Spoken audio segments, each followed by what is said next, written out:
Here's the thing. It's just, oh, Lord have mercy. Lord of mercy. Lord of mercy. Lord of mercy. Welcome back to the KJ from OC Podcast. I am your host, KJ from OC, and I'm here once again with Ashley Hinton. Ashley, say hi. Hi. I know you guys love Ashley because the dynamic between the two of us is absolutely amazing, and you're welcome because now I have someone to talk to. I've got a friend. You got a friend in me. Stupid ass song. Got a friend in me. Find me on Twitter at KJ from OC. On Facebook, you can find me in several places because I'm hiding from you motherfuckers. Kingston Johnman, KJ from OC Podcast. Those are two different pages you can find. And if you can find them, good. Add me, send me a friend request, say hello, whatever, because I might block you if you send me some shit and you look like you might be a bot or some kind of troll. I'm going to block you and I'm going to say spam, because I ain't got time for that.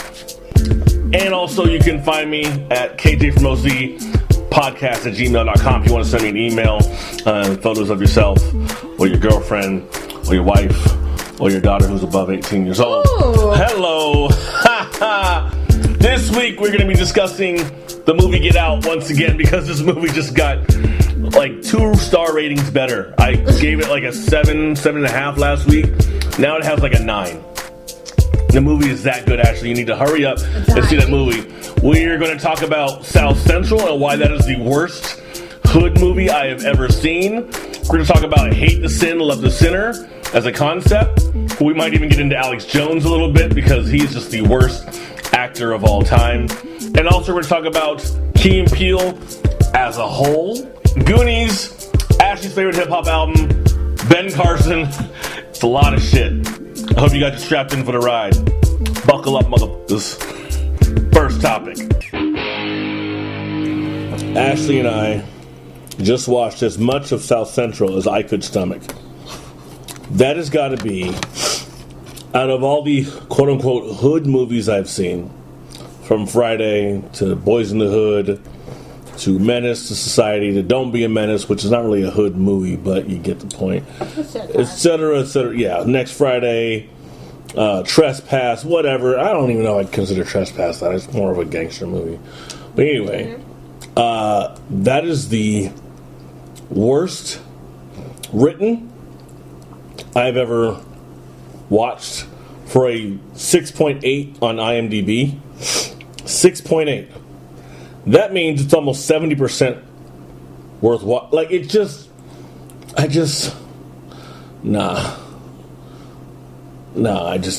can't. It was like watching a play and watching people overact. It's like watching Alex Jones, InfoWars, and watching him overact with all his face palming. I can't do it. I can't do it. From the opening scene where the guys are in the car and Bobby Johnson's chucking up the deuce and he's walking down the stairs and the dude's just overacting from jump. Then they call the policeman down the stairs to come to the car and then they, open up a beer on him and it bursts in his face and all over his suit. No cop is going to come down to a car full of 4 guys and be like, hey, what's going on? What do you want to talk about? Come on, man. Just like no person in a real horror situation is going to go back inside the house like, I'm going to go check it out. No one's doing that. And then when the guys drive off, what does the cop do? He doesn't fire, as a cop would do. It was 82. Cop would have just shot him on sight. What does the cop do? He shakes his fist. Ashley, he shook his fist at them. It started off really bad. And at one point, I almost fell asleep, and we were within, 45 minutes of the movie? She's nodding her head because now she's sleepy. This movie gets a Z rating because it just makes me want to sleep. Ashley, what do you think? We didn't even finish watching the movie. We stopped about an hour in, and I was done. Ashley, what do you think of the movie? Well, You done yawning? no, I was belching that time, sorry. Oh, you nasty. Considering I saw the movie already, I already know the outcome of the movie. It didn't put me to sleep, contrary to what he said. That's a lie. I will say a lot of the acting was very bad. Very, very bad. I think one character in particular who did the best, which is crazy because he wasn't even the main character, was I want to say his name was Loco Dog, short for Loco, which is the one that actually had a mental disorder in the movie.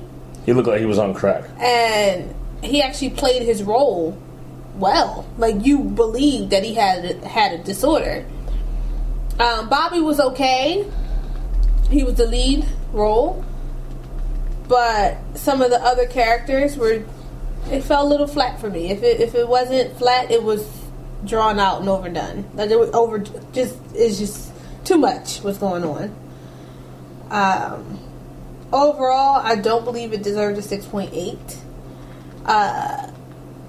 Maybe if the story was rewritten in a different way, it could have been a little bit better. I think the base and where they were trying to go was not bad. I just think it needed to be a little bit more, edited in the sense of like rewrite some stuff or change up some stuff. Maybe even change some of the characters. I don't know. I think the delivery of the lines and the lines themselves. I mean, it's matter of fact, maybe if they just change the lines, that would be it. Or they change the direction, because a line and how it's delivered can be like an actor could say, "Man, F that B," right? And then the director could say, "Hey, can you give it a little more pizzazz?" Yeah. F that B, man. Now it's not the line anymore, it's the direction. Because the emphasis becomes different. It's no longer just exactly. Oh, F that. It's more like, yo, F that. Like, it's like one of those like, yo, like you pushing me to the limit type of thing. But I think what happened with this movie that it gets exaggerated.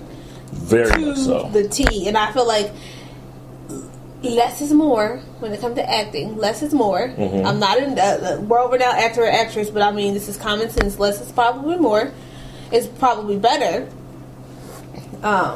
And maybe changing some of the actors and actresses. Yeah. That was probably another key element, because, I mean, you just write the script. You're supposed to make it into your own. And I don't think everybody in that movie made it into their own. You were just reading the script. And sometimes you're going to be handed bad scripts, but you got to do what you got to do. Exactly. You got to put yourself in the character and make it real, or even ad-lib a little bit. But once again, if you're dealing with an Oliver Stone, and this movie was 92, I'm not saying that he directed it specifically to make them come off as they did, but he was already, I think he did colors, if I'm not mistaken. I remember that line from J.O. Felony, F. Oliver Stone, he made colors, getting paid off gangbanging, I want my money, mother effer. So if Oliver Stone did colors and this, then I could see where he kind of gets that, hey, I did colors, I have some say, obviously, because my movie I'm directing anyway, so you're going to do what I say. Because I know what's going to sell. And apparently it kind of did sell, because 6.8, I mean, that's not bad. Now, I don't know if that's all users or all critics or whatever. I mean, but overall, 6.8 is not bad no matter who's rating you out of 10. Yeah. So, credit there. But just the delivery of it, oh my God. Oh, just... If I can tell you're acting, then it's not. Yeah. I should be able to seep into the movie. I kind of want to keep blaming Oliver Stone, though. Right? I'm sorry. Directors get blamed too. Like, remember the line when they were in the nightclub and they were leaving, and they said, "What do you say? We don't check for our children and our bitches." Our bitches, yeah. Everything was bitches. I don't like that term. That was so stupid. Like, nobody talks like that. And I know it's supposed to be 82 in a city I didn't grow up in, but come on. That's not even believable.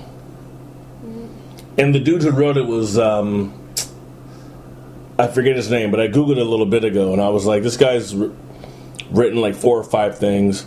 I know the movie was based on a book, but it just was not believable how it was delivered. And that's why I stopped watching it. So for everyone who said this movie should be taken off the list of top 5 hood movies, which was South Central, Colors, Menace to Society, Boys in the Hood, and what was the other one? Juice. I agree. South Central should definitely be taken off that list of hood movies that just are not that good. So we'll have more movies for you guys, for us to review, and you guys can rate and all of that jazz. Next topic. So after Ashley and I ended up cutting off that stupid-ass movie South Central, Oliver Stone, we ended up watching Goonies and had the time of our life. Did you not have the time of your life, Ashley? I had the time of my life. I had the time of my life. No. Was that Green Day? Oh, no. I just lost my black card. You did. But Goonies is such a great movie. It's one of the movies I kind of consider a classic for kids, even though there's a lot of the language. Profanity. Yeah, like for these kids are supposed to be 10 years old, just saying shit and shit and shit. Like the shit's everywhere, and there's some sexual innuendo and kicking him in the nuts, and Dada's the little chomper things that grabbed the guy by the nuts, and the guy slipped on the log and flipped upside down and landed on his nuts. So there's like a lot of nut shots and shit. Yeah. This is before, I think, PG-13. This is like 85, 86, before you were born. But theoretically, if you look at it like from a clinical perspective, it's actually pretty interesting. I don't know what made me just think about that. That's interesting. Okay, go with Only that. Because, think about it. It's, the main characters are in a household where the mother's technically not really there. She hires a nanny. Dad's not there. You don't see Dad. I mean, not saying that Dad doesn't live there. You see him like at the end, I think. But he's not present, and you can tell he's not probably present. And I feel like those friends become extended family members. It's almost like an inner city gang, but it's an outer city gang. It's a suburban gang, and they're not really troublemakers. Well, they kind of are troublemakers. They're hoodlums. Yeah, little hoodlums. Suburban lums. Little mall rats. Mall rats. Mall rats. They're thugs, and they should be shot. But they're like... on sight. They're like good... hoodlums. Goodlums. I don't know. They're not, because they're not. They're little pets. They're almost like Scooby-Doo kids. Like you're just meddling. Like what got in the way too was meddling kids and a talking dog. Oh, exactly. So it's just interesting. But each one of their personalities, you still have like an alpha dog, a dominant one. That's Brand. Yeah, and Mikey. You have two actually, because one, like you said, the one who. Everybody comes to his house. It's that one, plus Mikey, the older brother. Yep. And then you have the other one who comes in and just wants to take control of everything. Like Mouth. Yes. Exactly. Because he was the one, remember I had to rewind it. Mouth was the one that said, what about the stuff in the attic? There was almost like, there's no segue from, Rosalita. There's no segue from her meeting the kids and all of that stuff, and Mom saying, clean up this, you're going to be in deep shit, Ma. That's what I said. Yeah, stop it. Anyway, there was no segue. That's kind of what made the movie start as far as how do we get these kids to go on an adventure. And I remember you emailed me, or I emailed myself something last week from something that you had said. Yeah. And that email was the process of the journey. You want to talk about that?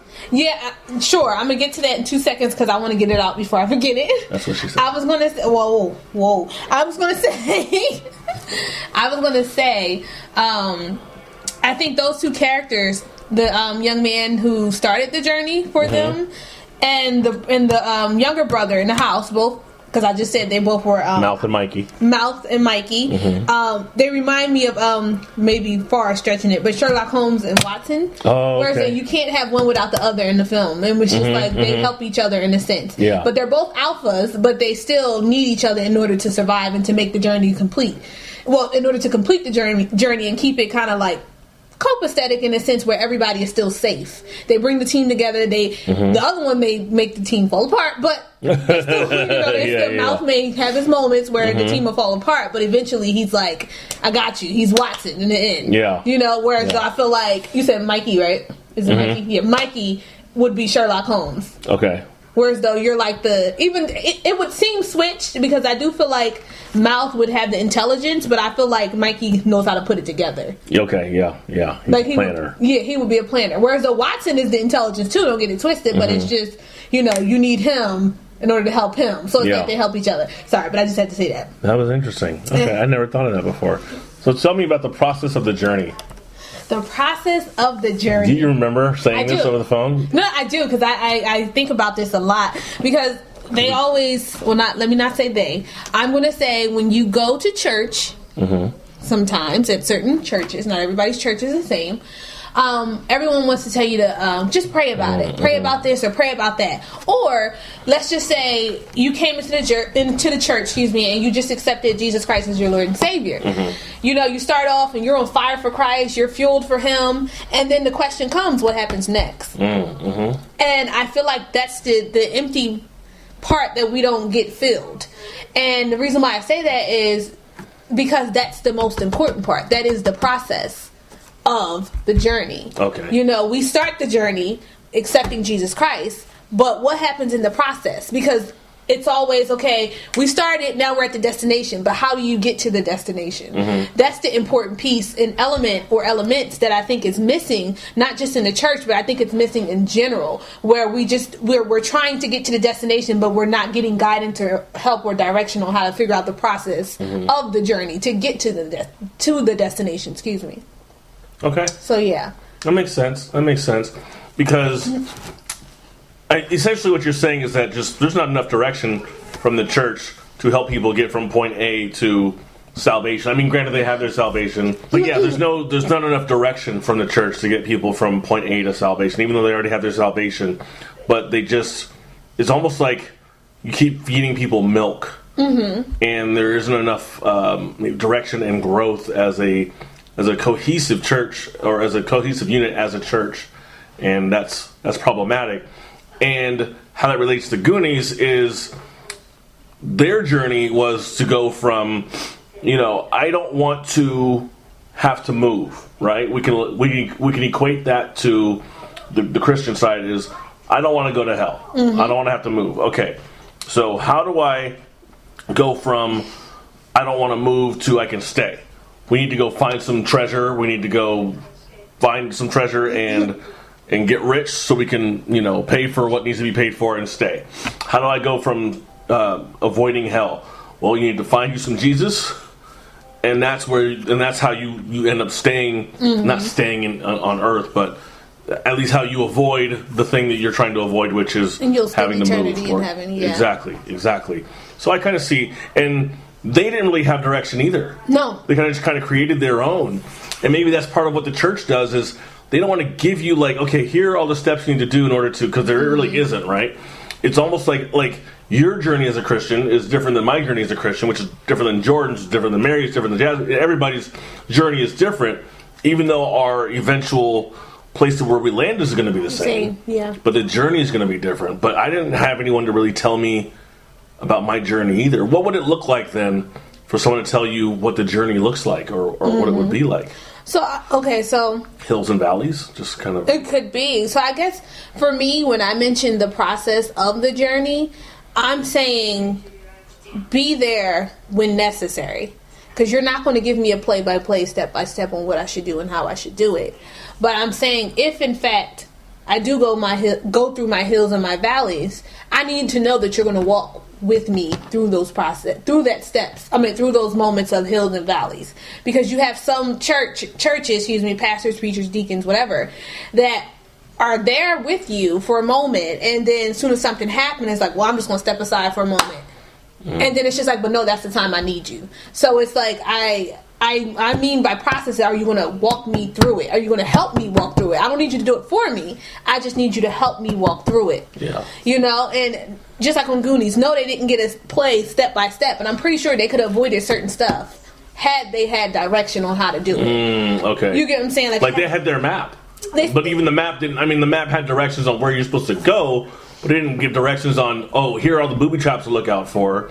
It didn't say, people are going to be following you and all that kind of stuff and how to deal with that. It's just, good luck. Yeah, it's just like, there you go. You know what your destination is. And the thing is, it's life, but at the same time, the reason why God has appointed people in the church to do do what He is asking you to do on earth. The reason why these people are appointed is to guide, is to help direct. Trust me, He can do it by Himself. He don't need no one else.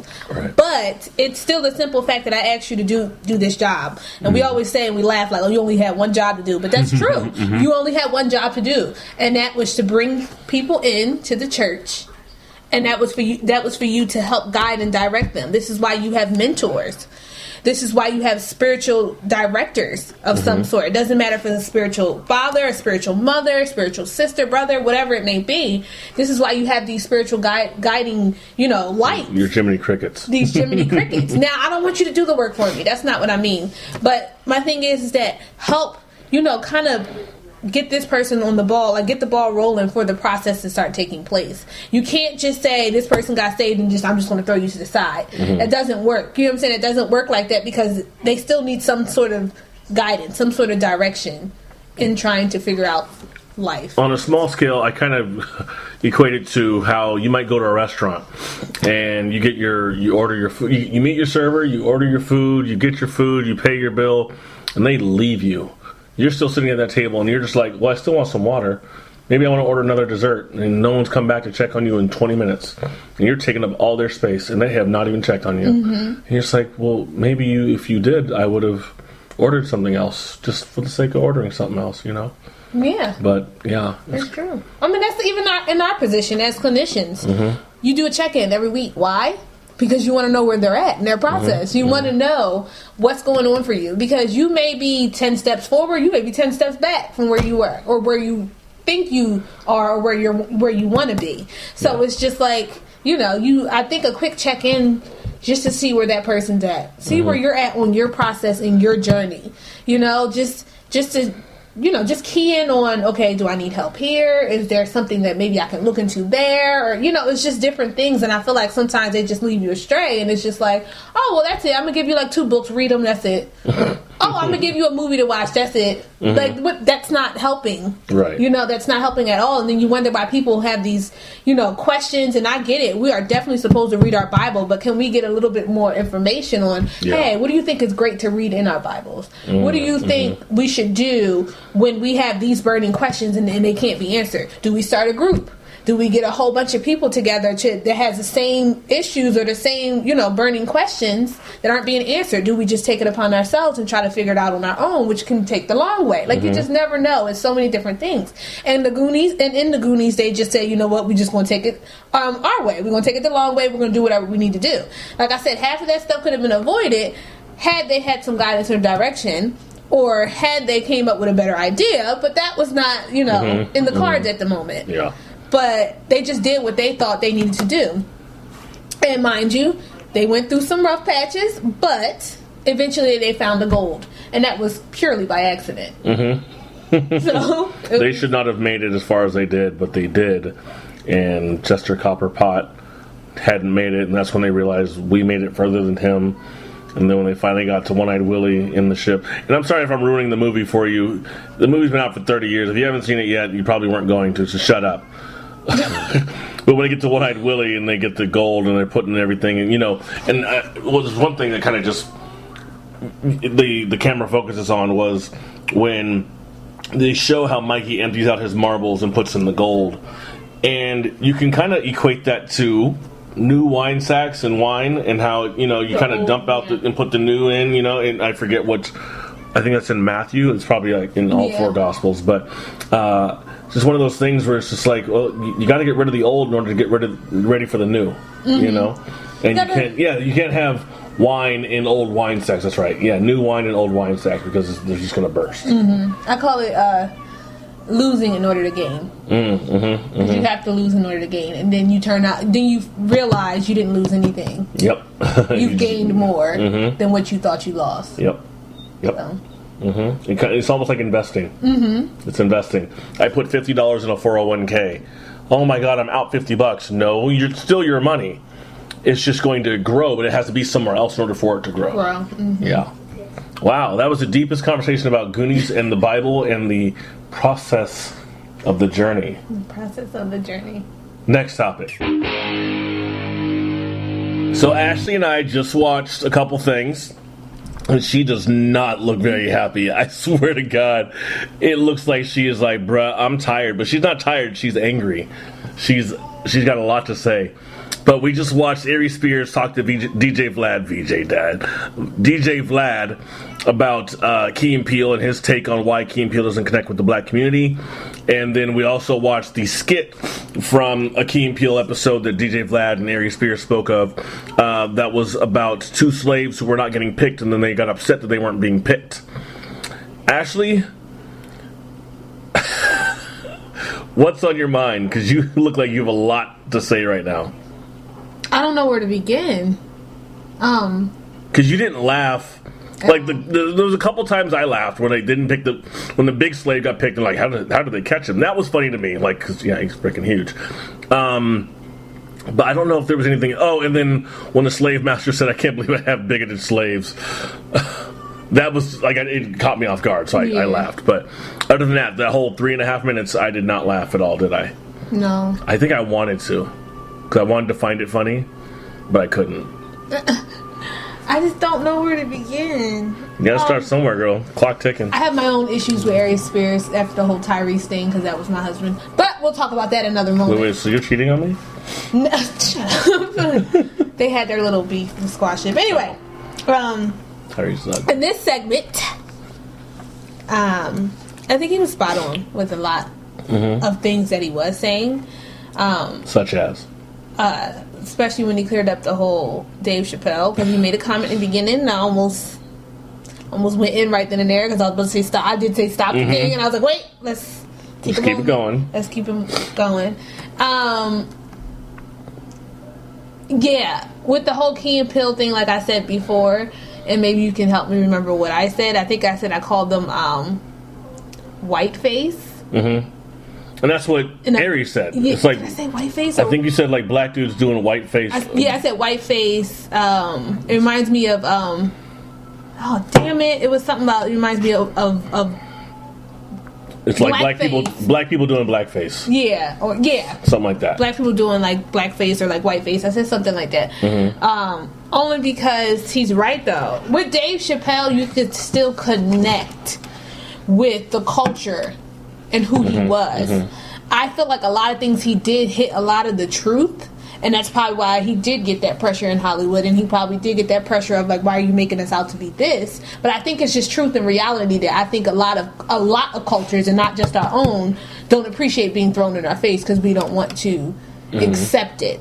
So I think his skits and his sketch stuff that he was doing was a lot of honesty in it, and a lot of people didn't like that with Dave Chappelle. However, with Key and Peele, it's very, very, very different, because definitely from the little mini episode we just watched about the slaves and buying slaves, I felt like Aries Spears was on target with that. Only because, by the way, I didn't laugh at all. I noticed. At all. There was no giggle, no chuckle, no smile, no nothing. Only because I thought it was a joke.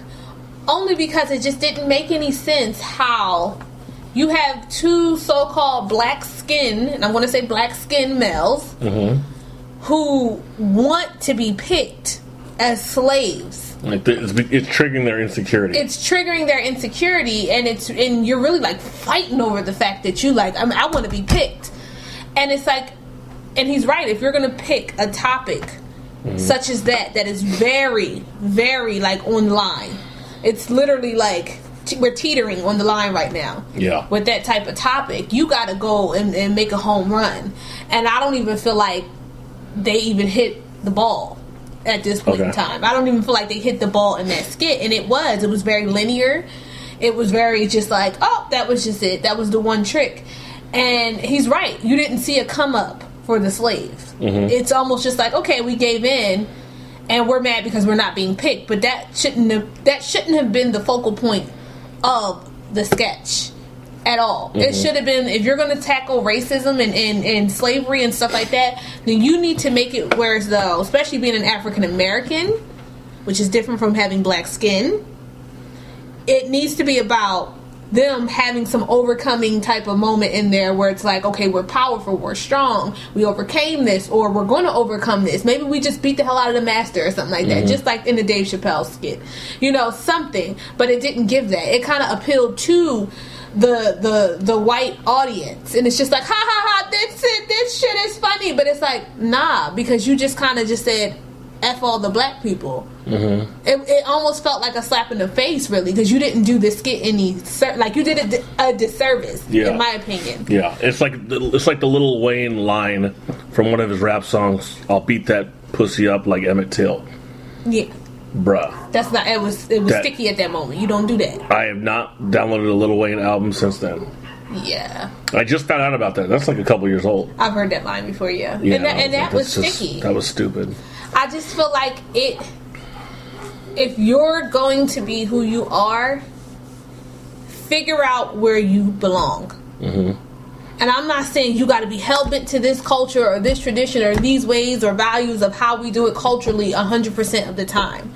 But you are disowning a huge portion of who you are by appealing to the white people. Mm-hmm. And I feel like that's where it goes, Conan. I can't do it. Yeah, it's like I can't do it. It's over the top. And then on top of that, it's like, yes, I get it. I get you probably didn't grow up in that type of atmosphere. You probably were around a whole bunch of white people. But the same way white people go to Martin Luther King exhibits is the same way black people should go to Martin Luther King exhibits. Meaning learn your history. Mm-hmm. Learn who you are. Because you can't take away being black at all. If they got in trouble today, tomorrow, they will be black, not white. Mm-hmm. And I think people keep forgetting that. Yeah. And that's the portion I personally don't agree with, and that's why I don't watch Key and Peele. And they probably are wonderful people, Mm-hmm. But I just feel like you need to be more in touch with your culture, and that does not mean you got to be down hood, gangster, thugging type person. No, not at all. Just know your culture and know that doesn't fly. Like, that's not okay. I have an issue with that, so that's just not okay for me. But, no, I hear you. Yeah. I don't watch the show myself. I know the show's over now or whatever. There are some skits where they're really known for. The slave skit is the one I saw. I think one of the first ones I ever saw. Which, if I watched the slave skit first, that shows why I didn't watch anything else from them, to be honest with you, because I'm obviously turned off by that, because even though I didn't articulate what it was that I didn't like about the skit, maybe I just said it wasn't funny, but I didn't really know how it wasn't funny, but now I see why it's not funny. It's like, that's what it is. You're making something that's not funny into something that's humorous, and it's not funny at all, and there's no comeuppance, as Aries Spears had said. There's no comeuppance for the slaves. They just kind of get mad that they weren't picked. Mm-hmm. That's like that's not funny. That's like a Holocaust or concentration camp, someone living in a concentration camp being mad that the Holocaust is over. Like, oh, I thought they would have picked me next. Like, what the fuck made you think that was going to be funny? That's just, I couldn't jive with it. So, talking to Ashley the other day, because we talk about the topics before we do the show, and one of the things we talked about was just how Key and Peele does not connect to the black community. And that's the same thing Aries Spears was saying. Now, one of the things he said was that, is it a coincidence that their friends are white and they're married to white women? I think that's probably just a microcosm to who they are as a whole as far as how they connect to the black community. But yeah, if all their friends are white and they don't really hang out with black folks, I don't know if they do. I'm just quoting Aries Spears because he used to work with these guys. But if he knows them, and that's what he says, and these things are true, then you could see how somebody would then be trying to appeal to or connect to a community that they're connected to, even if that means making fun of themselves. I said the other day on Facebook that it seems like, in connection to Key and Peele and South Central, the reasons why I didn't like either one of Key and Peele or South Central was because it was just overplaying some parts. And my buddy Rick Miltimore kind of called it out and he said, what about In Living Color? And I said, I look at In Living Color from the perspective of a kid, though. So I'm not looking at it through the lens of a 39-year-old male. So I can't, I could go back and look at it, but I've already seen these things, so it's already in there. And there's the other thing, too, that Aries said was regarding Dave Chappelle being able to, or Will Smith being able to talk to a white audience and a black audience. People would be like, all right, cool, whatever. With Key and Peele, I don't think they would get away with hanging out with brothers and be, you know what I'm saying? Like, hood brothers, you feel me? The overall issue is that because with Aries Spears, and his view of Key and Peele is that because they're just not connected to the black community, that's why their comedy does not connect to the black community. I mean, he explained that the Keanu movie was about two black guys who were uncomfortable being in their black skin, or being around, being uncomfortable being in their black skin and being around black people. And he's like, that's who they really are. Yeah. Which would be like, damn, that would suck to think like that and feel like that. It just sounds horrible. To be really uncomfortable with who you are, or your skin, or whatever it is. But now we're getting clinical, because then if you break that down, it's attachment. It's a lot. It's a lot, and I feel like, and I've said this before. And in some way, shape, or form, I can actually see this as, Virginia Satir's communications theory when we talk about being the placater. You're placating to an audience, whatever that looks like, but not a black audience. You get what I'm saying? Like, now you're just trying to please and please and please, but not the right people you should be pleasing. Right. In a sense. And it's not about you wanting to, you know what I'm saying, like, excessively pleasing people, but it's the simple fact that they're not comfortable in who they are. So I'm going to put this uncomfortability out there to show the world, like, hey, this is what we're going through. But I think it's just being I wouldn't say interpreted in the wrong way. We're interpreting, right? I think it's being shown improperly. Or how they're writing the skits is being done improperly. Yeah. Because it's not written for the wrong audience. Yeah, it's written for the wrong. And my thing is that who's to say that wasn't the audience? Yeah, you're right. Yeah. When I said it, I was like, no, that wasn't. No, but not even coming from you. But I had to think about it too. I was like, well, maybe that was the audience they were targeting. Maybe they were never even targeting black people. And I just think we're a little sensitive and offended by it because I feel like you're doing a parody of us. Yeah. And that's what I said. Right. That's what I said. It was like a parody of black people. And it's just like, well, wait, but you're supposed to be black. So the same people you're talking about, that's supposed to be you too. But because you don't connect with the African American community, now you're kind of off on this, like, I'm an Oreo. Yes, an Oreo with the white on the outside and the black on the inside. And not really black on the inside. So technically you're a regular Oreo where you're black on the outside and you're white on the inside. But you want to, you know what I'm saying? You're trying to teeter that line where it's like, oh, well, I want to be that Oreo. But it's like, nah, you a regular one. And not even double stuffed. And I'm not even being funny. But it's just like, I don't know. It's just a parody. And I feel like it comes off it's very personal. And I think it's too personal. And I think them trying to identify themselves has spilled over into their work, but it has kind of like offended, and I feel a little offended by the sketches that they do. Okay. And I feel like it's not only is it not funny, it just looks bad. Yeah. Like, it just really looks bad. And it's like, I don't know how you kind of, I don't know how you fix that. It just looks bad. And like I said, I could be wrong. The target audience could be white people, could be Asians, Indians, I don't know. But it ain't black people. Let's just say that. That's not the target audience. It reminds me of Family Guy. After the Cleveland show got canceled, Cleveland is a black character for the Family Guy. He got his own show for 5-6 seasons. I didn't watch it after like 2 or 3 seasons. I got over it because it's like, this is not funny to me anymore. I don't know who the audience is. And when Cleveland came back, Joe, the guy in the wheelchair, asked Cleveland, he's like, well, they all were just like, oh, I didn't know you had a show. I didn't know your show got canceled. Like, it's been canceled for 6 months, guys. Whatever. Cleveland's voice. And Joe asked him a question. He's like, so who was the target audience? Was it black guys? Was it white guys? Black guys? You don't know that they're black guys? And I was like, he's hitting on a lot of shit right now because that's how I felt when I was watching the show. I'm like, who's this for? Because I'm not laughing. And you have white dudes doing black people's voices and caricatures of them, and it's always reminiscent of blackface, right? Yeah. Here, I'm going to do a parody of you, and this is what it looks like.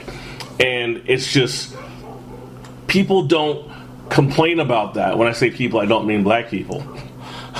People don't complain about that. Yeah. But if Snoop dresses in a white makeup and puts on a white wig and goes out in public, or Drake did it, or there was a show, Ice Cube, it was for a show, so it's different, but he had a black family and a white, it was called Black or White, or Black and White, or whatever, Black, White, and it was from like 04, 05, 06, and he had a black family and a white family, and they had to switch homes, I think, and switch neighborhoods and stuff like that, and wasn't too bad for the white family because the black neighborhood they went to was not South Central or Compton. It was like a regular neighborhood that they could probably fit into. But I think one episode they had to actually put on makeup, and it wasn't blackface makeup, but it is, brown skin makeup, and the black family had to put on like white makeup and see how they were treated differently. And the white dude, whose name was Bruno, is the only name I remember from that whole show. I think he finally kind of felt uncomfortable being treated as a black person. And I think he was trying to play up his part too a little bit too. And it was just interesting because like, this is what it's like for us. Mm-hmm. People think that we're caricatured. I think we talked about the beautiful black thing, beautiful white thing. It almost sounds normal to hear beautiful black thing versus beautiful white thing. No one ever says that because no one ever says it. Yeah. But, I was talking to my buddy Eric Klein today. Well, shout out to Eric.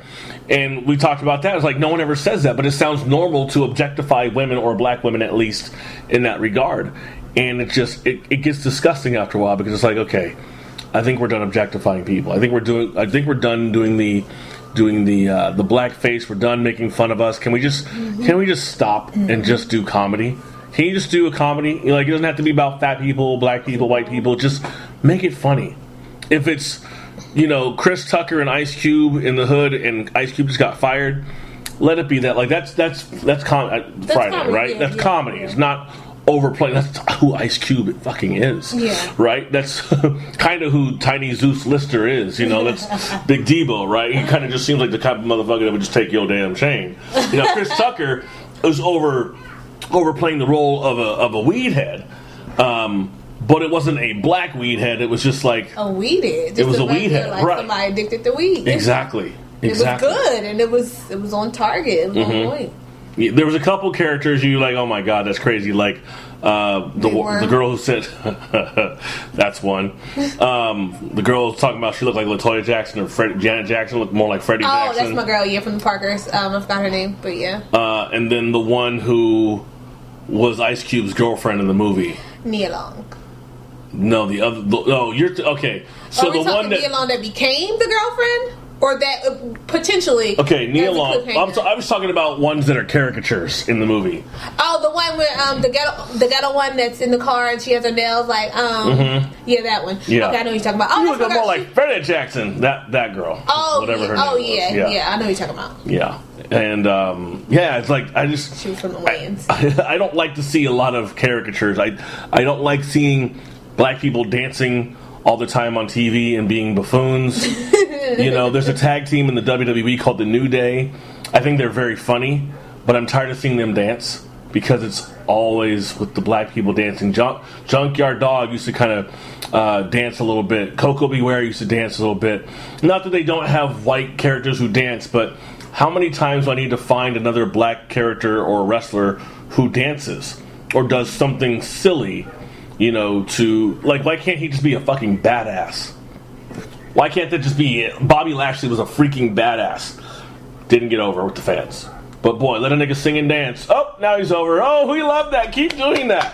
I'm tired of that. Well, it's entertainment.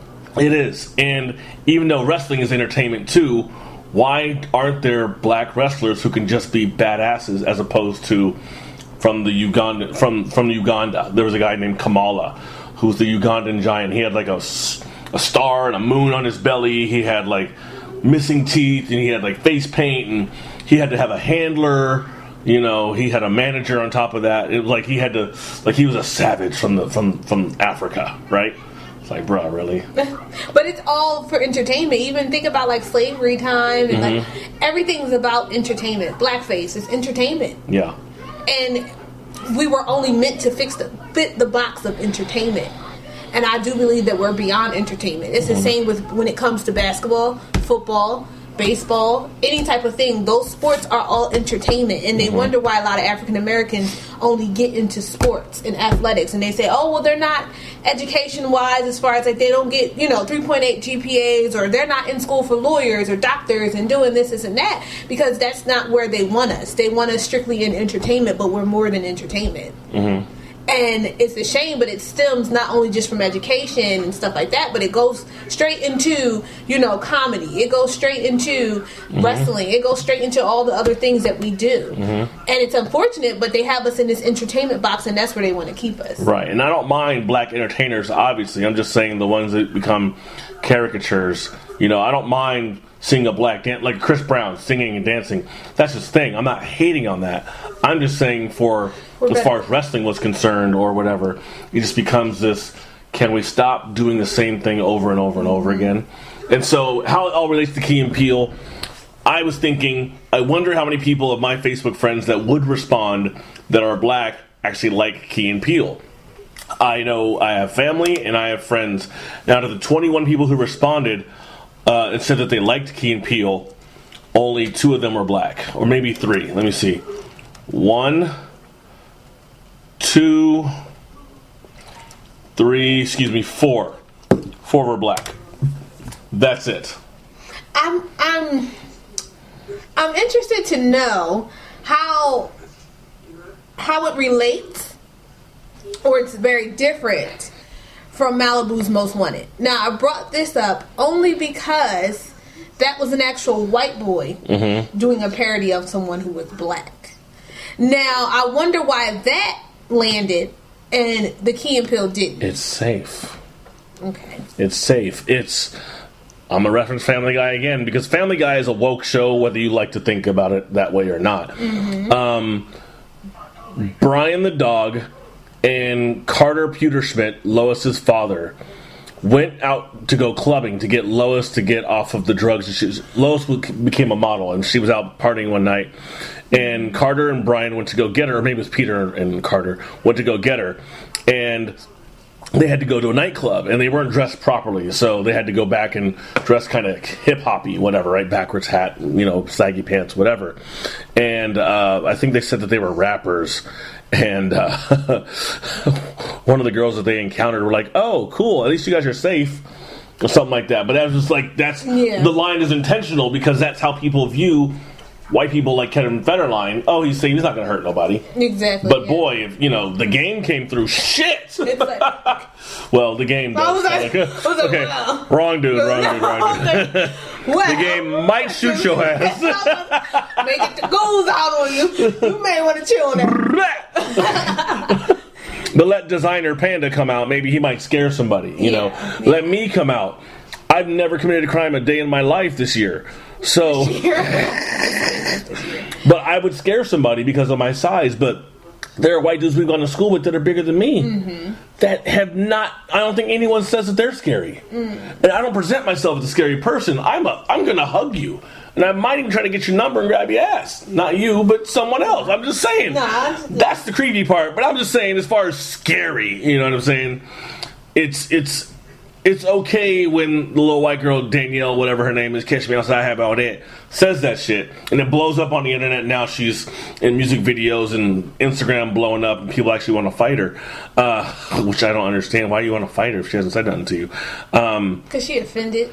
Because she offended the hell out of me with that stupidity. Yeah, it is. It's just stupidity. And she's getting dragged out of a car, and you're just like, wow, that's a bit extreme.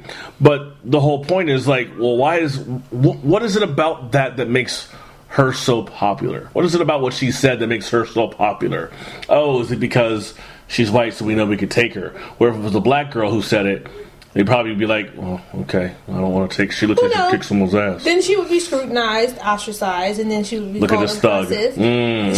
She would be considered, you're just too assertive. You're very aggressive. You're very, you will be put into this confirmation bias. Well, I already knew because she was black, so I just knew she was going to be that way. And stats say the black people commit those crimes, and then we go back in that whole circle. Yeah, it goes. As it always goes. Yeah. So I guess that's the whole comparison with Key and Peele versus Malibu Most Wanted, because it's just like, it's safe. It's safe, and it's the white guy. And mind you, I thought the movie was very funny, with supporting all black supporting actors, which I thought was cool. But at the same time, I thought it was interesting because Taye Diggs and Anthony Anderson played characters such as, well, not characters such as, but characters just like Key and Peele in a sense in that movie. But we know both of them. They both black as black can be. Now, I mean, Tay Diggs still a little bit questionable with that white girl, but at the same time, even though they're divorced, but you know, at the same time, I did not say any of that. I said that, but because you don't have that many black females in in the movie, you don't play that many love interests with black female. Personal thing, sorry, off the record. Anyway, just gonna sip my tea. Just gonna sip my tea. I ain't got nothing to do with that shit. But off the record, you still know Tay Diggs is black. You still know Anthony Anderson. You know he black from Chicago, okay? Mm-hmm. You know Anthony Anderson. So you know they are black. So even though they were playing characters like Key and Peele, even though that's not Key and Peele's characters, that's their real life, you know, they were playing those characters, they still did a good job of going over the top, but still making the role funny, relatable, and still something where it's just like, oh, we know they black. Well, we know that. It's just a movie. It's what Aries Spears said. Yeah. It's exactly what he said. We just know y'all black because it's just a movie. Yeah. Yeah. Whereas though with Key and Peele's like, nah, that's y'all. We're not going to believe you. It's like, at all. Yeah. Like, I don't even care if you like stop the Key and Peele show. We will forever believe that you're not black. Like LL Cool J playing a security guard in Halloween H2O from 97, 98. I've seen that one. Yeah, it was believable because it was still LL, but he wasn't trying to, quote unquote, and I hate to even use this term, but whiten himself up. He wasn't trying to be less hood. It was just regular him. Mm-hmm. You know what I mean? So, but if he were to do a video in New York, all the time, baby, all the time. You know what I mean? I'm still gonna believe like, it's LL. You know, he could get a classic bag. He crushed my building. When he mentioned, because Aries Spears mentioned, what's his name? Will Smith. Mm-hmm. I don't like when people. Okay, I got what he was saying, but I'm not sure if I like the term crossover. Okay. Now, the reason why I say crossover is because I feel like now you're differentiating someone with an education versus someone who didn't really necessarily have the same education or the same opportunities to have an education. Mm-hmm. Because you can tell that Will Smith, in some way, shape, or form, whether he went back to school or not, or whatever, you can tell he has some bit of education, meaning he can do, you know, subject-verb agreement. Right. Not everybody had those same opportunities. So we can't say that was a crossover. That young man just knows how to... That's like sitting in an interview. I'm black, but that doesn't mean I'm going to lose my black card in front of these white people just because I want the job. That, you know what I'm saying? That doesn't mean anything. That just means I'm going to articulate my words. Right. And I'm going to be able to pronunciate what I need to pronunciate. That doesn't mean I'm going to be like, yo, because you know my nigga, you should just give me this job. You know what I'm talking about? Like, wait a minute. Like, that's not even proper English. I wouldn't even... Come on now. Like, I would definitely hire you after that. To clean my toilets. Oh. Watermelon Andrea. Oh. Raven Simone. So stereotypical. She's not black though. Ain't that what she the verdict is still out. The verdict and the jury is still... She's not black. That's what she said. Well, then it's obvious. She doesn't think she has identity crisis too. She has DID for sure. Speaking of people who aren't black, next topic. That's what America is about. A land of dreams and opportunity. There were other immigrants who came here in the bottom of slave ships, worked even longer, even harder for less. But they too had a dream that one day their sons, daughters, grandsons, granddaughters, great-grandsons, great-granddaughters might pursue prosperity and happiness in this land. And do you know of all the nations in the world? Sorry. Just want Ben to get to the point. Sorry, I was going to laugh 10 minutes ago, but I was like, damn, Ben, get to the point. Well, yeah, I mean, the whole video, I'm sure, is longer. They just cut it. Oh, my God. They have a dream. Like, Ben, like, get to the point, bruh. Like... Okay, so Ashley and I just watched Ben Carson give his little speech or whatever it was yesterday and talking about immigrants and immigration. And I think when I first heard it, I didn't hear it all the way. Maybe you can play it again. I heard the clip the first time. I think I played it twice before. And I still didn't come away with the... I don't think he's actually talking about slaves. Because people are saying where he said... And there were other immigrants on the bottom of slave ships that worked harder and worked more hours and worked for even less. Okay, I've heard that. I don't know if... I mean, it sounds like he's referring to slavery or slaves, right? Mm-hmm. But I don't know. And being that I just Googled, you know, immigrants, slave ships, I don't know if I will ever come across anything in the next 10 pages that will be anything about, immigrants also traveled here on slave ships, and worked very hard or long, because right now I'm 11 times Barack Obama compared slaves to immigrants. Oh, interesting. Wow, that's interesting. Right now, I cannot find anything over the past day that refers to slaves or immigrants or immigration. I didn't follow. So you didn't understand what he was trying to say? I think I didn't hear it because I felt like he took too long to deliver it for me, and I was already tapped out. So essentially, I'm going to try to quote him as best as I can. Okay. There were also, he was talking about Ellis Island. Where people I've heard that. Okay. Mm-hmm. And then he says there were also other immigrants who came on the bottom of slave ships and worked for even longer hours and worked for less money. Okay, so what is he referring to on that? That's what I'm saying is I don't know. Because I don't get that. Yeah. I don't get it either. It sounds like, and I understand where people are coming from. Like it was immigrants that were brought on along with the slaves, and they worked just as hard, if not harder, and got less money.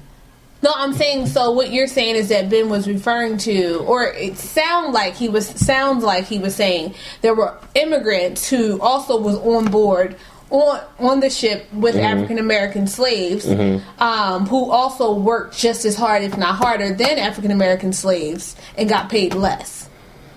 Not less than slaves, but less than the other immigrants that he's referring to. So it may have just been that were not on the ship. Right. So it may have just been a weird, connected, he probably could have said it better. If he's saying, and there were other immigrants on the slave ships, not slaves though, that's different, who also worked for, exactly. Then that would have been okay. Yeah, that wasn't working. Then you could hate him for hating him, fine. Then hate him for whatever you hate him for. But I posted and said, people are really, because my news feed blew up with everyone just hating on Ben Carson, Uncle Tom, Ben Carson. Well, I don't know how anyone, honestly, after hearing that, first of all, it was too slow of a delivery for me to even catch. That's number one.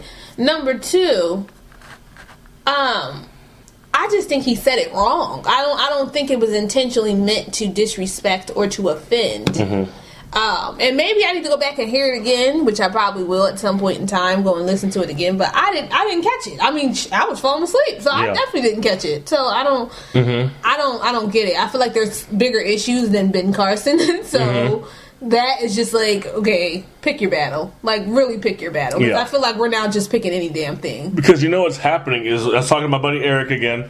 Shout out to Eric, and also shout out to Bam, who I talked to earlier. What up, Bam? We both had conversations today. I had separate conversations with both of them about Ben Carson and about Kellyanne Conway, because last week she was, kneeling on a couch in the Oval Office, I believe it was the Oval Office, and there's a group of probably 20 other black men in there and Donald Trump in there, and there's a picture of her kneeling on the couch looking at her phone. And people blew up on the internet oh my God, she's so disrespectful, thinking she's like a kid playing on her phone on a couch with her feet and shoes on the couch. Oh my God, take your shoes off, and that's how the internet is, right? And I asked someone who posted Sean King's post, which I think was just really premature, but it's the internet. It's 2017, so now you got to be first. Don't be right, just be first. And his post was how disrespectful she is, and yada yada yada. And I get it. If that was the only picture that existed. But I asked the person, I said, I wonder if there are other pictures that exist that didn't get included and got ignored to feed a bias. Mm-hmm. And it took her, I don't know how long it took her, but Phyllis, shout out to Phyllis Elam, Phyllis found him, and she said, yep, here it is. She took the picture of the entire group of people from the couch leaning over like this to try to get everybody in it with her cell phone. So, and I was asking Bam, I said, if that picture had come out first, and then the other one of her on the couch with just, if the picture came out first of her taking the picture of people had come out, would that have really been would the internet have blown up? No, because why is that a problem? Mm-hmm. I don't see it as a problem because it's not my couch. She's not my wife.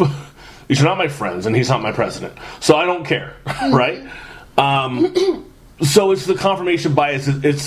I'm going to believe everything that's negative about this person because I don't like this person. Mm-hmm. You ever had an argument with someone where you don't like someone anymore, and now everything that they do, even if it's a nice thing that they do, you immediately assume they're trying to manipulate me. Mm-hmm. Yeah.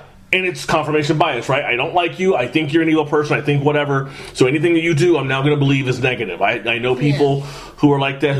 We all do that. I've done that before, too. And it may not be, but because you've had a negative encounter with that individual, or maybe you just dislike that person for whatever reason, you're going to feel that way. So anything close to that is going to confirm what you already believe.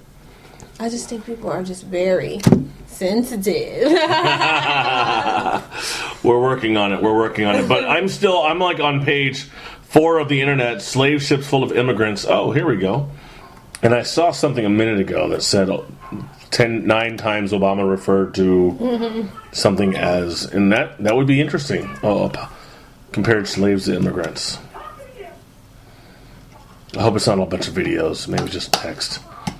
I mean, I don't read from the Federalist or the Blaze, but comparing slaves I think it will show. We're all slaves. Everyone's an immigrant. If you get down to brass tacks, we all came from somewhere else. Mm-hmm. Just saying. Mm-hmm. We all navigated somewhere in the lineage. Go back to anthropology; it'll tell you all of Naturalization ceremony. While addressing a crowd at the 2015 National Archives and Records Administration in 2015, Obama said this: "Certainly, it wasn't easy for those of African heritage who had not come here voluntarily and yet, in their own way, were immigrants themselves." That's the truth, though. I don't think that's a I don't. Jab. Yeah, that's not calling them. He said, "Yet in their own way." That's different than they're also immigrants. Yeah. There was discrimination, hardship, and poverty, but like you, they no doubt found inspiration in all those who had come before them, and they were able to muster faith that here in America they might build a better life and give their children something more. It actually sounds a little bit like what Ben Carson said. A little bit. Not a lot, but I mean, there was a part of it. But even then, I didn't think Ben was like wrong. Mm-hmm. Maybe because I just didn't catch it. I don't know. Yeah.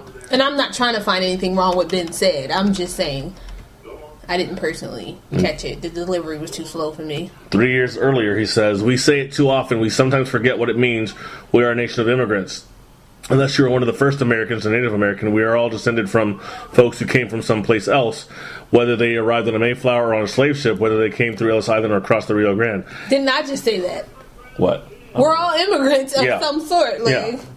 And I don't find anything wrong with that either. That's not historically inaccurate either. If Ben Carson's simply just saying, these guys are also immigrants. Well, no, they're slaves. Like, let's not... It almost sounds like a downplaying of slavery. And I think that's what the issue is. Okay. And I'll do 2 more. Obama had this to say while addressing a crowd at an event hosted by the Democratic National Committee in April 28, 2011. "I want a confident America where, yes, everybody makes sacrifices, but nobody bears all the burden. And we live up to the idea that no matter who we are, no matter what we look like, no matter whether our ancestors landed on Ellis Island or came here on a slave ship or crossed the Rio Grande, we are all connected to one another. We rise and fall together." I don't see an issue there either. I don't get that. And commencement speech one day later, after the April 28, 2011 one. This is third, fourth, and down in the list. So if it was the worst one, it would have been number 1. Because I feel like if I go lower, it's not going to get less bad or worse. It's just going to be less bad, I guess. But he says, "We didn't raise the Statue of Liberty with its back to the world. We raised it with its light to the world. Whether your ancestors came here on the Mayflower or slaves," he was saying the same thing. So it's the same thing. I think it's the same clip, and they just like randomly put stuff together. Well, maybe it's just the same speech, and he just keeps repeating it. Yeah. So I don't see those as the same, and not because I'm some big Obama supporter. I'm not a big Obama hater either, but I'm not a big Obama supporter because he was hella quiet when DAPL was an issue. But anyway, just saying, hey, what about Detroit, Flint, Michigan's water? Just kind of saying, where the hell were you? Must have been busy. But anyway, I don't see those sets of quotes from Obama as the same as Ben Carson. If Ben Carson is simply saying slaves are also immigrants, well, no, they're also slaves, so don't forget that. Don't just kind of pass it off as, oh, they were also immigrants too. Like, it feels like it needs a little more explanation as to what he means, you know? Because it's a loaded statement. I feel like I don't know. You talk about it. I don't even know. I mean, I'm just like, I feel like there just is, like, if this were a child abuse report, I can't go with it. Information only. Exactly. It would be information, and then on top of that, you would have to tell me more, even in the process of me writing it down. It's just information only. And I would want to say, is there context? Does Ben Carson believe slavery wasn't that bad? If that's a belief that he has, then I could say, okay, I can see how you would equate a previous statement about slavery wasn't that bad for black people or for Africans. Then I would be like, okay, now I see the connection. Yeah, F this guy, right? Yeah. But that's not what I'm getting from this. And I think I mostly just want to believe that he doesn't actually believe that slaves are just immigrants. Yeah. Because if anyone who believes that would just be like an idiot, right? Yeah. But yeah, the attempt by the Federalists to connect Obama to Ben Carson, no. I just think our community, and probably other communities, I feel like we just want to say F everybody because we feel so wronged, and we're hurting and we're so broken, and I think we're going after things that I don't think we need to go after. Yeah. And the real, like I keep saying it, and I'm going to say it again, I feel like it's a magic show. Like our world is just a magic show where the real magic is happening somewhere else, and we're continuously being fooled by the smoke. You know what I'm saying? Mirrors, yeah. Like the smoky mirrors, just all of the stuff. While the rabbit was being pulled out of the hat, we were looking somewhere else. And that's the problem, and that's the way the media and white folks like to keep us looking somewhere else. So that way, it takes the focus off of what's going on. Yeah. For real, and the things that we really need to be concerned about. Ben Carson saying whatever he said or whatever we thought he said, that's irrelevant to me. I feel like it's very irrelevant, and it's unnecessary because, once again, it was a slow delivery and I didn't pick it up. But I fell asleep. But I feel like that is so tedious compared to the bigger issues that we are dealing with currently. And that's the stuff I don't like, whether it's a community thing or whether it's just a world thing. We're missing the bigger picture here. And I just feel like we're just another one of our moments where we just want to go off and just blast somebody and blame them for being another problem to the system, adding a problem to the system, whatever. Right. And it's just like, okay, I'm getting tired of that. Can we really get to the bigger thing? It's like, okay, we've been going from here to here. When are we going to get to this point so we can actually make the difference? We're wading in the water when we should be swimming. Yeah. It's time to get deeper. Time for the next topic. So a topic I talked to one of my professors at school about last week was the idea of hate the sinner. Sorry. Hate the sin, love the sinner. And one of the things that she said, because I talk to women a lot, because I can't close the deal. One of the things that she said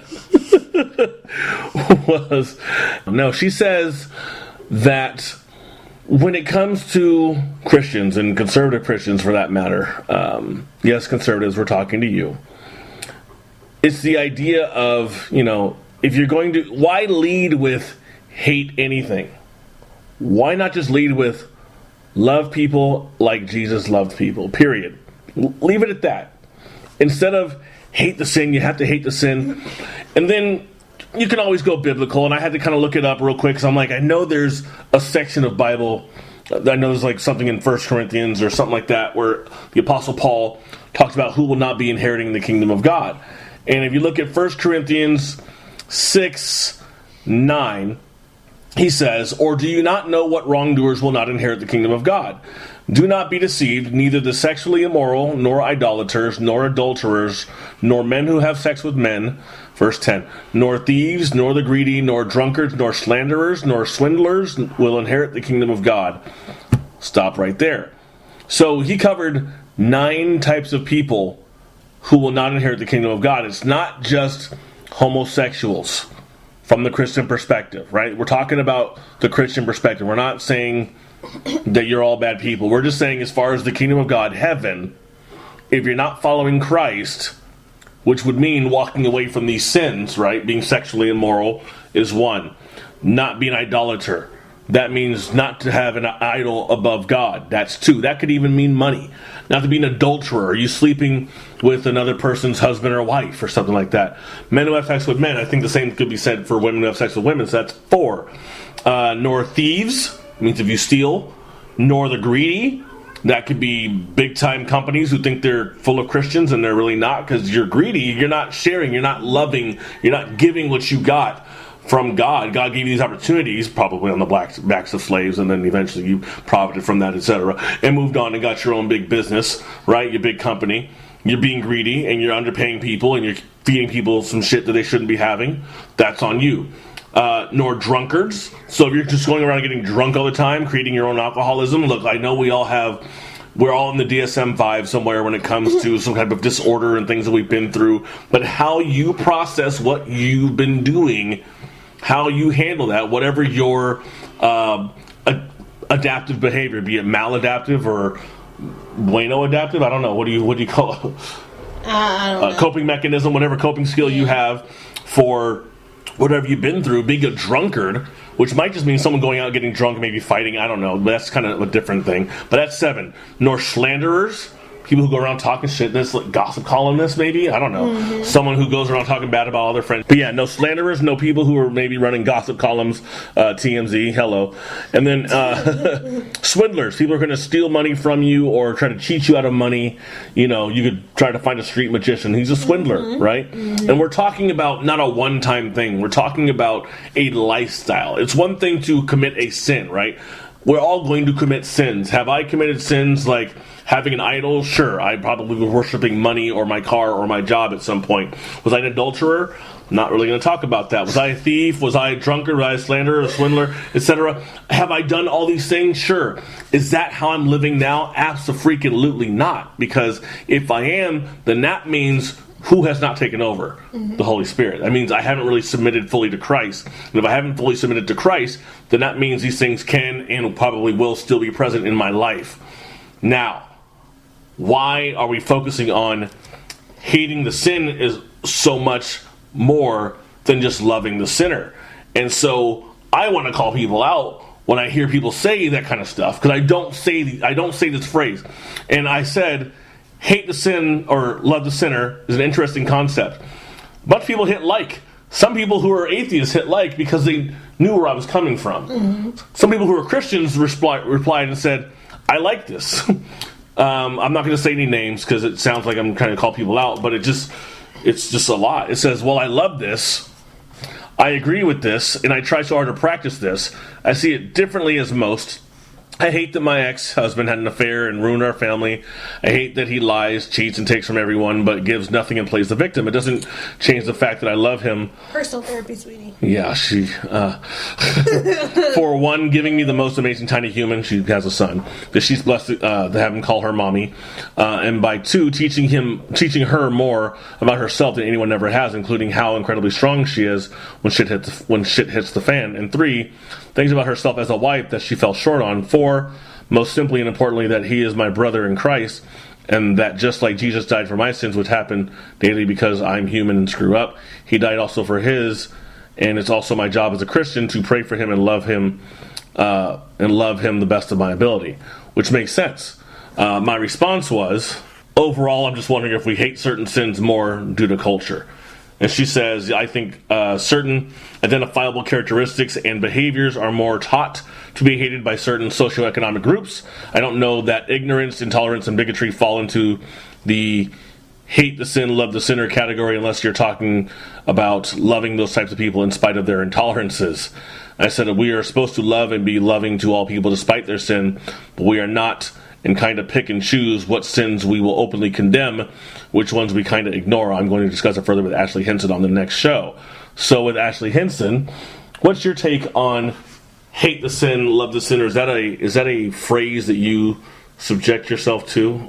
I don't mean subject, but you know what I mean. I know what you meant. Is that a phrase that you follow? I love it.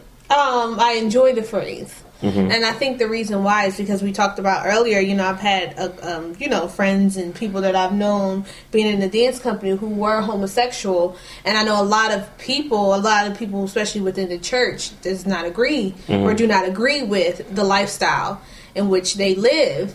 And it's funny because we say, like, oh, you know what, we love all these people, we love everyone, you know, come into the church, let's feel welcome.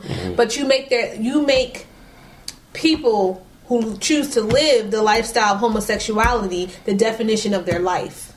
And the reason why I say the definition of their life, because you define them by their lifestyle and not by who God created them to be. And that is a prime example of I hate the sin. Well, first of all, you want to say that's a prime example of hating the sin and loving the sinner, but instead they hate the sin and hate the sinner at the same time. And they can't differentiate between the two. And they can't differentiate from the two. And I feel like because you live a lifestyle that's not appeasing to the Lord, or maybe appeasing to you, you become, once again, ostracized, scrutinized. You're the most horrible person in the world, because you know, and today we pick and choose what's worse than worse, you know, because your sin is worse than this and that sin is worse than that, and yet we forget how to love. We forget how to operate out of love, and we forget how to operate in love. So it's just, I feel like it's a shame, and I've seen certain friends that have gone through, you know, that with the church and being in there, but I think it's a misinterpretation that people also fail to recognize as they're reading their Bible, and like, oh, I'm going to read this, and I'm going to read 1 Corinthians, or I'm going to, you know, just read certain stuff in the Bible. And I feel like it's a misinterpretation, because I think we're interpreting what we want to interpret instead of just reading what's there. Stop inferring and really just read what's there. You know, like we're saying we're adding stuff in there that's not supposed to be in there because we don't like it. That's a personal preference. That's not what God said. You know, now we're not saying, okay, we're just going to deal with everything that's homosexual. We're going to deal with all thieves. We're going to deal with all drunkards. Like, we never said that. But the point is that you're talking about defining somebody by their lifestyle or the things that they have done. That doesn't make them any less than who they are, and any less than who you are. So it's just like, you know, you can't hate the sin and hate the sinner. It's just that doesn't work, and that's not operating from love or out of love from God. Like, that's just not the way God does it. Right. And I think people get that twisted. For those who follow that, which is fine, I would just ask if the hate for the sins is consistent. That's my only issue.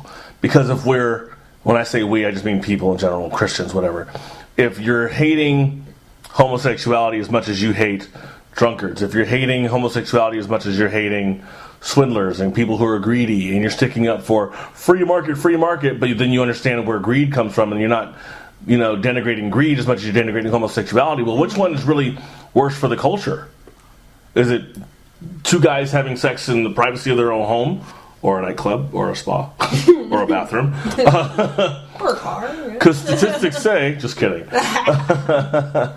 Or is it the guy who runs a company and underpays people and doesn't give them health insurance, and then they become a quote-unquote burden on society by having to get, you know, some kind of medical care that isn't really covering anything, and then they also have to go on welfare because they have a full-time 40-hour-a-week job, but they're underpaid because the greedy person who you stuck up for, who's also committing a sin, whether they're Christian or not, is getting away with it because you don't care as much about that as you care about two guys having sex in their apartment.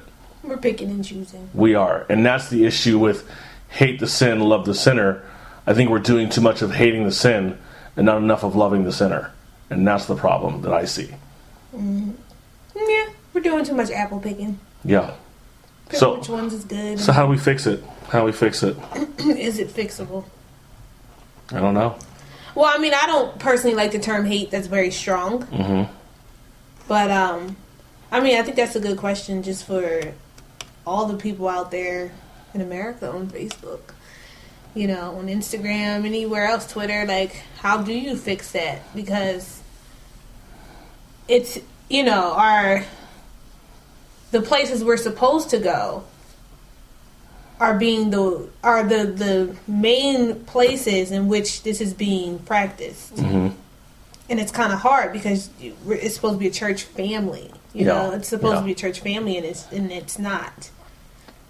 It's not at all. 4 of my favorite kids from the group homes that I worked in are gay or bisexual, including my quote-unquote daughter. she's bisexual. And it isn't something that I'm, I guess, okay, how can I put this?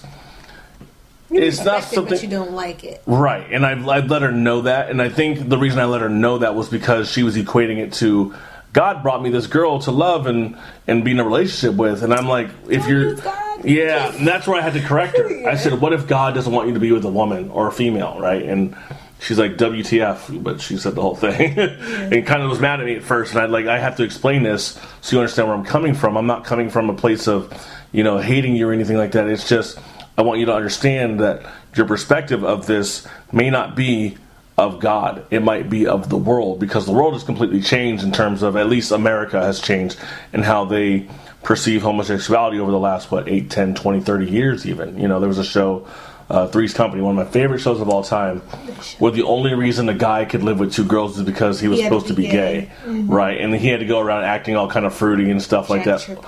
He was basically, he was gay, he was playing gay face. You know how we say black face? He was putting on gay face. And I don't find it offensive, but it's also not something I could connect to be offended by. Because especially at 8, 9 years old, I'm not going to be offended by that because I don't care. Right? I don't understand. I just find it hilarious, But as far as those kids go, I don't look at them with the veil of, they're the bisexual kid. That's the kid who makes me laugh. That's the kid who I cried with when they were having an issue with their family or their parents or whatever. That's the kid I go pick up and take to lunch and bought $200 worth of clothes, and then she gave them all away. But you're disliking the sin, and you're still loving. But I focus more on the sinner, the person, and not even looking at them as a sinner. That's the other part too. Because we all sin. Exactly. So if I'm looking at everyone through the veil of what their sins are, I'm not going to see them at all first. I'm just going to see their sins. Yeah. And if that's how we're going to be looking at people, I think that's the problem with that ideology. If that's how people are doing it. I'm not saying there's a problem with the ideology as a whole, if it's consistent, and if you can still see people before you see their sin. Because hate the sin, love the sinner. Maybe people flip it and it's love the sinner, hate the sin, whatever. But if you're leading with hate the sin, then you're leading with hate. As opposed to love like Christ, period. You know what I'm saying? And that's my issue. It's just be consistent, and if you're a Christian, then be Christ-like. As opposed to being a worldly version of a Christian. Just follow what it is Christ set forth. I mean, Jesus was walking down a street or whatever it was, a road, and there was some man who could not see Jesus, and he was like a tax collector, and he taken tons of money from people or whatever. Climbed up in a tree or something to see Jesus, and Jesus pointed him out and said, hey, come on down, come hang out. He didn't see him as, you're that guy. You're that text. Can't even see. Yeah, exactly. And him loving on him allowed that guy to, I think that kind of allowed for that guy to be like, I'm going to give all this money back and some with interest, etc. Because I really took from you guys. I took from people, and that's my bad. Yeah. And if we start loving people and not expecting them to turn around that fast, right? Because we're not Jesus. It's not on us to change people, but it is on us to bring Jesus to wherever we go. Yeah. Whether it's in that therapy room, whether it's in a classroom, whether it's at our regular job, before we become therapists, whatever it is. That is our job as Christians, is to take Jesus with us everywhere we go, and to put him in front of us as well. So he's leading. We're not leading, saying, Jesus, come with me. I want you to come see this shit. No. She's like, why don't you come follow me, and I'll show you some stuff you need to see. You know what I'm saying? And that's where I think we need to be with our mindsets, is focusing on loving people, period, as Jesus did. Next topic. I was driving to L.A. last week, and I was driving home from L.A. last week. Boy, it was a long 2-hour drive. 3 o'clock. I didn't get home till like 5:30. Wrong hour. Man, I didn't have a choice. I had to go see somebody about some stuff. That sounds creepy.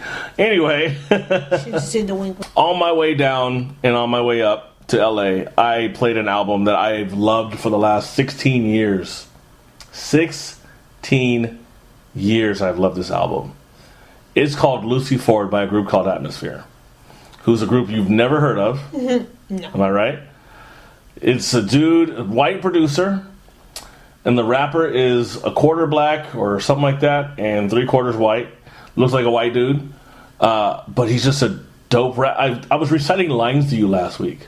Mm-hmm. Do you remember that? And I was going off for like 5 minutes. Yeah, you were. And they weren't like super Nas Illmatic lines, but they were. Which was an amazing album. It was, and I want to put it on the same level as an Illmatic.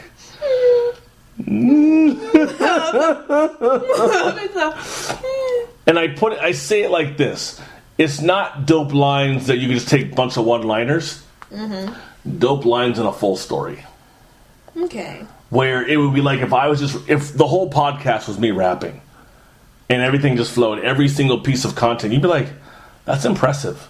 Mm-hmm. You may not be like, "I'm gonna play this every day," but you would say, "That's impressive," because it would be impressive. And I'm telling you stories, and I'm relating everything to you in rhyme form. And you can visualize everything that I'm saying. And that's how this album is. He has a song called Like Today. Oh, shit. What is the name of the damn song? Hold on. Yeah, the song's called Like Today. And he talks about waking up in the morning and brushing his teeth and waking up and having a boner and taking a shower. He says the triple S and wash the previous evening off me. Triple S is shit, shower, and shave. But it's just simple stuff, it's like he's just talking about his day and getting a cigarette and going here and the record store and going here and going there and whatever, maybe the liquor store, but it's just simple stuff. He's telling you about a day in his life. It's like today. There's another song on here called Woman with the Tattooed Hands, and I'm picturing his whole life today. I'm picturing him waking up and walking out of his house and doing everything that he's doing. Because he's such a good storyteller. He's very good at making you visualize what he's saying. When you heard my song earlier, the Orange County song, were you envisioning stuff I was saying? Mm-hmm. That's a good storyteller. I'm not trying to pat myself on the back, but that's exactly what it is. Because I knew the places you were talking about. Yeah, I felt good that I actually knew the places. See, welcome to OC, baby. High five. Really? Yes, you're. Yeah. The Jersey accent. Every week. He has a song called Free or Dead where he talks about being in his car and how it's his own personal universe. And back then, it was in 2001 and he lived in Minnesota. He says it only takes $12 to fill her up, which $12 now is like, all right, well, that's the first gallon. On a good day, mine will be $18. 19. Oh, 96. Your car's a 96er. Yeah. Can you guys get us famous so she can get a new car? Which is for a 4-cylinder. Yes, please. I've had that car for 8 years. 8 years. 8 years straight out of You high got school. it when it was old. Yeah. And Slug has another song called The Woman with the Tattooed Hands where he talks about he met a woman with the most beautiful tattoos on the top sides of both of her hands, and one was the devil and one was God, and they both looked the same, and he remembered once watching her touch her own breasts, and like he's telling this story, and I'm envisioning everything that's happening as he's saying it because he's giving you a memory that always didn't really happen or whatever, I'm assuming.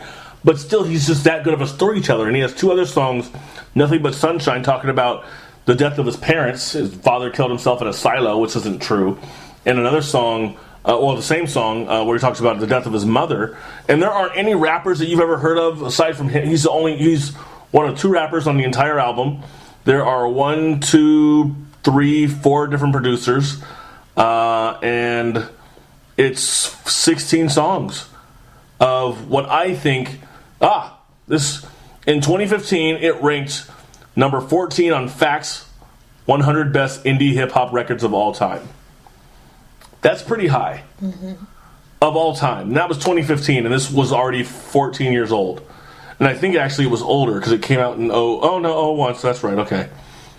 Man, it's one of my favorite albums of all time. This one, All Eyes on Me, as far as hip-hop's concerned. Mm-hmm. This, All Eyes on Me, The Chronic, I'm sure, is up there. The Game's second album is really good.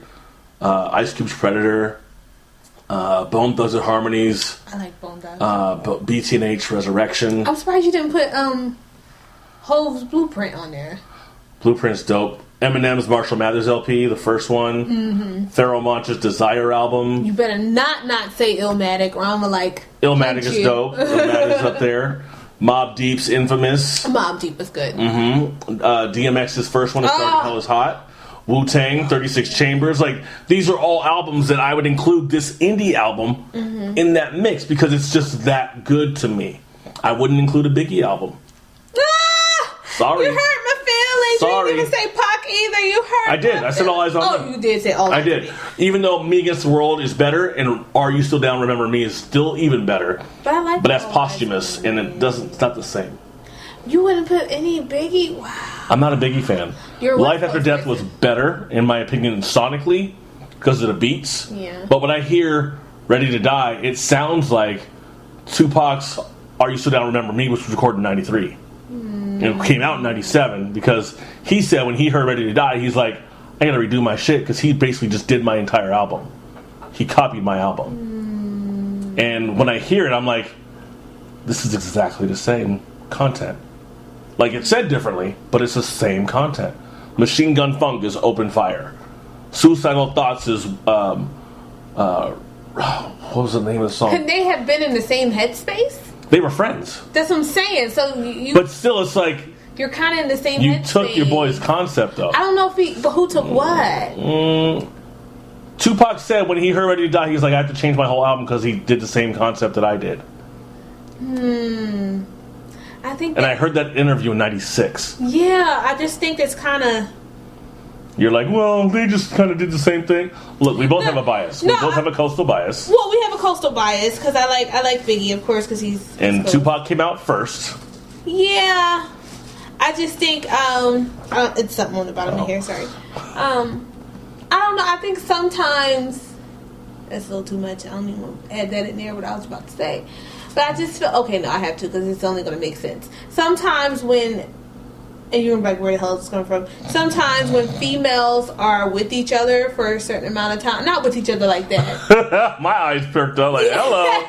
Can't wait to get home. Pornhub. No. I mean, like, sometimes when we're around each other, we're hanging out a whole lot. Sometimes your menstrual becomes in sync. Oh, I feel you, yeah. It comes in sync where it happens on the same day, same amount of days because you're with each other for so much. I don't know how, I don't know why, but that's just the way the anatomy is set up. So I'm only saying I wonder if some ounce of it came in I guess in the sense of like because you guys were around each other, because you had the same musical ear at that time as each other. Like, did that kind of occur? Because even though he said he had to change his whole album because it sounded like his, could it be? And this is the long shot. Could it just be because you guys were in the same space? Could be. It could be in the same, you know what I'm saying, the same mood. But it sounded like Tupac was saying, I recorded some of my album already. At least some to much, I don't know. But that still doesn't mean anything because I can be with my friend for a whole 2-3 weeks straight, leave her for like a week, and then we may still think the same thing. But aren't you going to share your music with your friend? Hey, check out the song I did. Maybe. No, I mean like menstrual wise. Like I could literally be apart. Like we can be with each other for 3 weeks straight, and then that week after we're not with each other, but I can guarantee that menstrual is still going to be the same for some time until we're not together as much. So I'm just saying, like, you probably did share it, and he probably was like, "Oh, this sounds good," and this is why I understand why a lot of artists say I don't like to listen to everybody else's music because it starts to ruminate in your mind. You're like, "Oh, this sounds really good," but you're not realizing like, oh, my bad, bro. Like, that was something you probably did, or that was a very similar beat to what you did, or similar lyrics. You just don't know. And that could, like you said, they're friends. You were around each other. Or Biggie was in the studio, too, and was listening to stuff and getting ideas. Not trying to copy, but just, like, he kept hearing it. So, yeah. So, maybe, you're right. Biggie bit Tupac, and that's why I don't like Biggie. Wow. That just ended with Biggie biting Tupac. Sorry. But Lucy Ford is one of the greatest albums I've ever heard. Better than any Biggie album. Every artist bites another artist. I don't care what anyone says. I bet Tupac's delivery. Every artist? Unintentionally. But I'm also a nobody, so who cares? Unless you're locked in a closet where no one has any music at all. That's the only way you can honestly do something, maybe, that no one else has done. But because there's so much out there, hell, even like you can walk by on the street and hear some street music. You know what I'm saying? And that'll catch your ear and it'll make you probably think, 2-3 weeks later, you're probably thinking about that beat that you just heard on the street. You know what I'm saying? So certain things are just going to affect you in that way. Yeah. Especially music. Music's like food. What's your album, though? I don't have a favorite. You don't have one. You mentioned Illmatic twice. Because I love Illmatic. Illmatic. Dreamer Believer. Drake's Views, Drake's Take Care. No, I don't know. Take Care? Not even Take Care? I love Take Care, but I don't love any one of his albums. Singles. I think when he first came out, that first album was pretty. Which one? Dope. The one with Best I Ever Had, or you mean like the first full album that had headlines? I mean like the full album. That one was okay. That one was cool. I don't remember what album that was. That's why I said it was okay. But Best I Ever Had was dope. Baby, you dope might single. think that was a dope single. I remember that. I remember hearing that in a nightclub I was working at in 2009. I was like, ooh, who is this? Yes, 2009. I graduated in 2009. That's horrible. Anyway, yeah. But no, I am not. I will go with Nas' Illmatic. I loved Jay-Z's Blueprint. One of my favorites too. I'm such a into conscious rapper, so anything that Common or Mos Def or hell, give me Talib Kweli type stuff like that for me was good. So I'm a huge Common fan. So anything Common. I find it interesting that Thank Me Later, according to the U.S. sales, was only 1.8 million. Take Care, 2.3 million. This is just U.S. sales. Take Care was amazing. Nothing was the same, which I thought was a better album than the first one, than Thank Me Later. Take Care was good. Was 1.783, and Views is only 1.5. I say only, but yeah, I feel like at some point Views is going to probably double. Nothing Was the Same probably will top out around 2. Take Care probably end up around 4 overall when it's all said and done, and Thank Me Later will probably end up around 2.5. That's my guess. When it's all said and done, because Tupac's albums are still selling, which is crazy to me that after the dude died, people were like, I'm buying everything. Now you want to buy his albums? Well, that's everybody. I feel like Michael is probably still like buying out stuff. Whitney still's buying out stuff. Oh, Michael, you talking about Michael Jackson? Whitney Houston, Prince. Okay, check this out. Tupacalypse Now, 923,000 albums sold. Strictly for My Ninjas, 1.6 million. Who is this? Tupac. Okay. Me Against the World, 3.5 million. All Eyes on Me, 5 million. These numbers have to be old. Don the Machiavelli, 5 million. Well, you got to think about the times too. But Wikipedia was made after these albums came out. That's what I'm saying. You got to think about the times, because things have changed as far as like, because the numbers that they're getting there, I think, are very old. I would hope so. I feel like let me find out. If he was an artist today, 2011, those numbers would be stupid high. If he was an artist today, these numbers apparently might be like 5 years old. Until the End of Time was an album I hated from 2011. So I don't know, maybe they do them every 5 or 6 years or something like that. Yeah, Better Days, 1.7 million. Loyal to the Game wasn't a very good album, 1.2 million. What's the one with his Pac's Life was horrible. What's the one he did for his mom? I wrote that. Dear Mama. Yeah, probably his greatest selling. You love me sweetly. Yep, that's the one. Greatest hits, 5.1 million. Wow. But I will say, Tupac was that artist, just like Michael, where you didn't know whether he was East Coast or West Coast in this sense, because I feel like he was just universal. His work was universal. Where some people, it's like you hear a Nas track, he's East Coast. Yeah. You know what I'm saying? He's East Coast. You hear Cube track, you know he West Coast. You know what I'm saying? Like, you hear these things and you know the difference. But with Pac, it's like, wait, was he from West Coast or East Coast? Like, I mean, certain stuff he was talking about was like, oh yeah, banging, you know, whatever. But like, it still didn't dawn on you that he was West Coast, because it just be like, he's just so universal that a coast didn't define his work. He had so much energy, it just didn't matter. Yeah, like a coast just didn't define his work, his body of work. Honestly, he has more body of work dead than he probably did alive, and it's crazy because artists today are not even reaching that pinnacle because they're whack. Well, they're talking about things. Half of the artists are talking about things they've never experienced, and that's where we get the disconnect. Because it's like, well, I can't agree with this track because I don't even think you're telling the truth on the track. It's like, what you talking about? Because I don't even think you know what you're talking about. Like, it just doesn't resonate with me or other people I know, because it just sounds stupid. Next topic.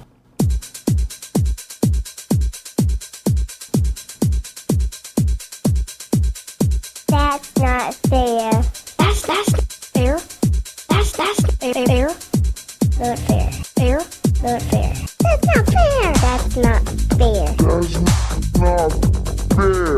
That's rude. Oh. And thank you to Eric Klein for giving me this next jewel. We're gonna beat your ass! You just get that through your stinking traitorous heads! Excuse me, I apologize. We have a lot of Christian affiliates. I am a Christian. But I will stomp your head in if you start a fight with me, you thug scum! Anyways, excuse me, ladies and gentlemen. Bunch of cowards! Excuse me. I'm not controlling myself right now. She is a demon damned to hell! Excuse me. I've been trying to control myself, trying to be professional about this, but at a certain point, I am just really getting pissed. Excuse me. We're not going to have Pepsi with baby flavoring in it. I mean, what the hell have we become? Excuse me. If I didn't have a liberal from New York in the bathroom, I couldn't wipe my ass. Excuse me. I apologize. We have a family audience. That was wrong, and I won't do it again. You think I'm a coward like you? I'm sorry. You dishonorable, cowardly pieces of garbage. That was good. Excuse me. Coming for you. Coming for you. We know what you're doing. I'm sorry. Piles of manipulative, lying crap. Excuse me. They're going to burn in hell. Excuse me. This is a time bomb. Excuse me. You're a big tough guy, buddy? You just rammed into me? How do you like that? Now hit me in the face and see what happens, punk! I'm sorry, there's an attack on the species by a guild of psychopaths and they must be defeated. I'm gonna settle down, excuse me. I'm gonna come back for the next 2 segments, take calls, excuse me. Is this for real? That is for real. That is everyone's favorite idiot, Alex Jones. There are people I know who actually follow this MF. And I'm going to go to their page, Alex Jones InfoWars, and I want to see who I know who actually follows him. I'm not going to say your names on the show, so all 10 of you can listen. But I do want to see, oh, look at that. I'm not surprised of him. He's got nice abs, though. I'll say that for sure. But how many? 14 of my Facebook friends like him. How many of them are actual friends of mine that I would actually kick it with? Let's see. No. I'm